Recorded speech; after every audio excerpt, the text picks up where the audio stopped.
Първо сваляме двете крилца, след това го обръщаме, фащаме бучетата и сваляме и тях двете. Ето така. Сваляме тръпката, режеме ги на две, махаме кожата,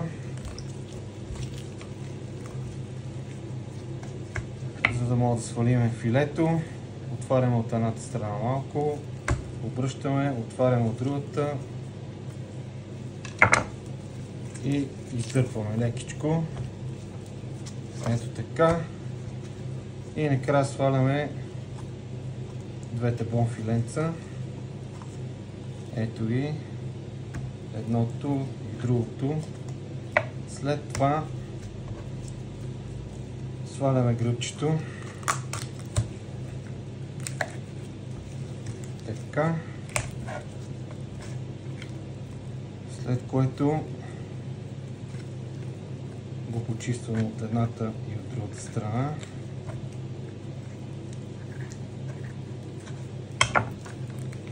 Така. Отделяме кокалите, отделяме бонфилето, отделяме филето, кожата, бучетата.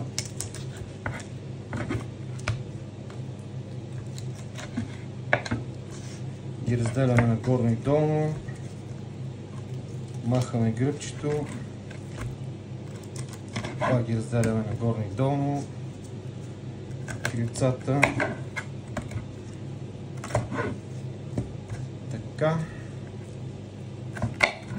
И така.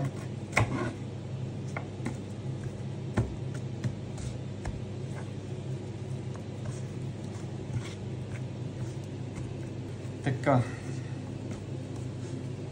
След това отваряме крилцата леко. Така. Така. Това е другото крило.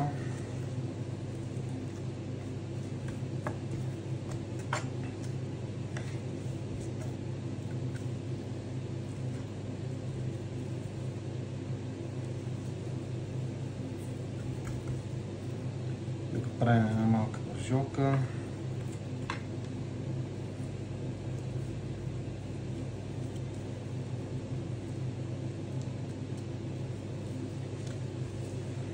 Правим още една.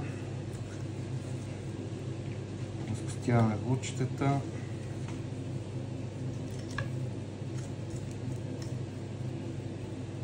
Свършваме пържола. Едното и другото.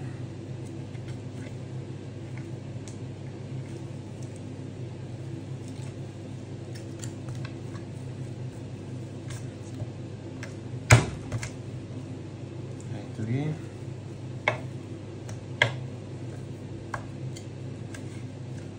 Махаме малко кожа. Отваряме и другото бутче, долното.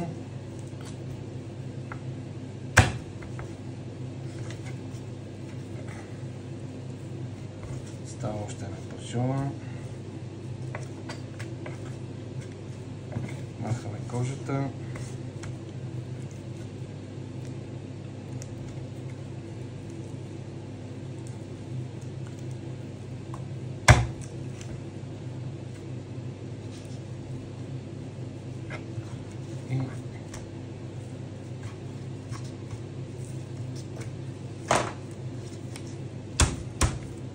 Това е.